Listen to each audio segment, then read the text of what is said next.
We move into study session 7, which talks about discoveries and inventions. 7.1, introduction. Let's look at this scenario. Think of how things have changed since we were born.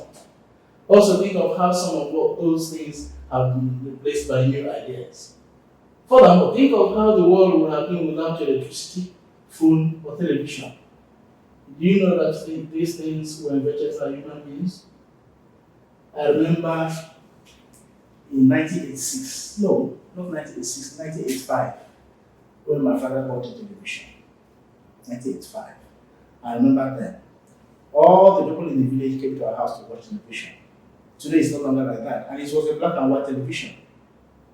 With the blood, things, issues happening then. The major thing was that, the main thing I want to say here is that it is better now. Some of these things are better now. Television is better equipped now. Telephone is better equipped now. That time also, I also remember that during those years, anybody who wished to engage in telephone call had to leave for the city, especially then.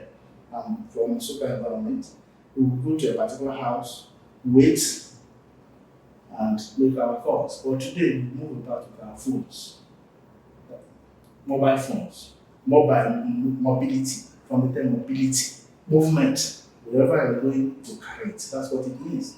So no longer the type that we had in those days. Many renowned men and women have contributed to the advancement of science and technology through discovery and inventions. Some of these discoveries are so positive that without them, the world would have been a difficult place to stay. Each time we mention science and technology, we say renowned men and women.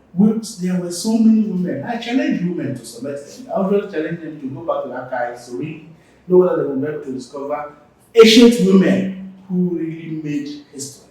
Someone like Hypatia, the first known woman mathematician. Hypatia. Nobody knows about her, but we know he should have been part of this, but he lived in the classical era. Let's see. Where this will have some notable inventions and inventors. We'll have them there. You can read them. You can see them. Inventor, you have invention. Alexander Graham Bell, who invented the telephone. Thomas Alva Edison, the photograph. E. Bellina, the gramophone. Many of you do not know what a gramophone is. It was a kind of ancient radio.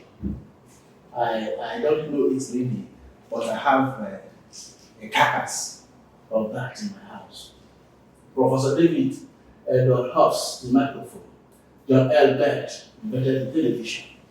So you can see the rest. Let's move on, please.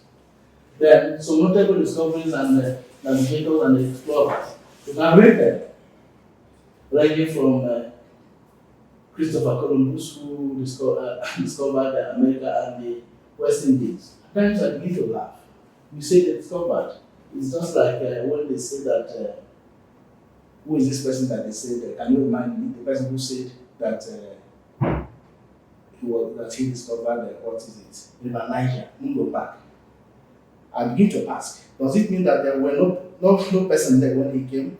Why not put the question better this way?